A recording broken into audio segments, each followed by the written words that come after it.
The car is the burnt-out remains of a vehicle that was destroyed on Mutanabi Street in a improvised explosive device bombing, an IED, in March of 2007. It's a really interesting artefact to have here in the Imperial War Museum, as it's one of the few objects that we have that relates specifically to civilian loss. It's one of the few objects that relates to the effects of weapons delivery. The museum had approached Jeremy about a possible commission, which at the time wasn't the right project for him, but it was the opening to a series of discussions that I had with Jeremy over the last 3 years about how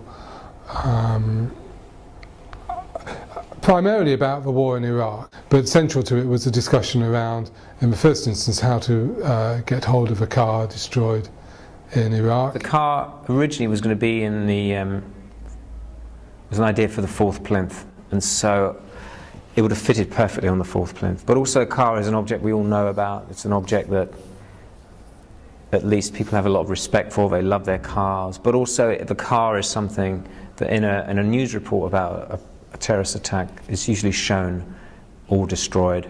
Rather than showing the bodies, the cars are shown. We went through a process of trying to get a car from Iraq, and it became very clear quite quickly that it was going to be incredibly difficult to do.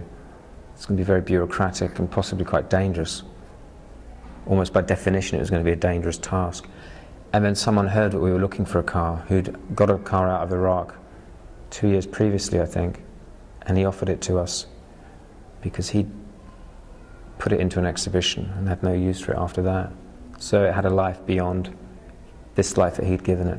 I think there was a deliberate concern that this was not to be used as an anti-war piece by Jeremy Deller. He wanted to tour it, he wanted to show it to a non-gallery audience, a non-museum audience, so he took it across the United States of America on the back of a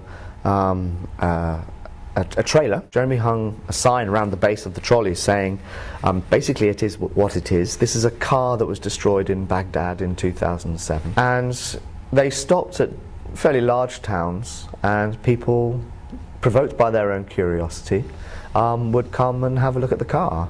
A lot of people came and stopped and talked to us. Then because we basically covered ourselves by having an Iraqi citizen and an American soldier, we tried to cover all bases in terms of questioning and accusations that we were biased or being anti-war or whatever. When Jeremy had finished using the car, there was the what do we do next with it?